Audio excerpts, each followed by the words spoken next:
అవిశ్వాసులకి మన ప్రయత్నాలు, మనం వ్యక్తపరిచే స్పందనలన్నీ పిచ్చితనంగానే కనపడతాయి.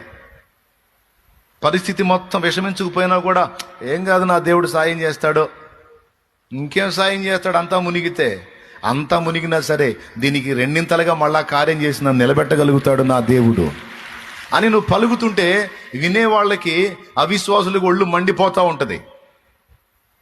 కానీ చెప్పనా, నువ్వు నమ్మిందే జరిగిద్ది. కాకపోతే కొంచెం టైం తీసుకోవచ్చు. వస్తువు రెడీ కావడానికి, నువ్వు అనుకున్న కార్యాలు ఒకటొకటిగా కొలికి రావడానికి కొంచెం టైం తీసుకోవచ్చు. కానీ ఒకటి గుర్తుపెట్టుకో, నువ్వు విశ్వసించింది గెలిచిద్ది, నువ్వు నమ్మిందే జరిగిద్ది.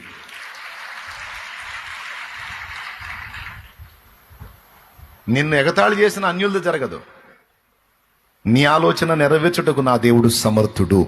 గుర్తుపెట్టుకో ఈ మాట. ఎంతమందికి విశ్వాసం ఉంది ఇప్పుడు నేను చెప్పిన మాట మీద? నమ్మకం.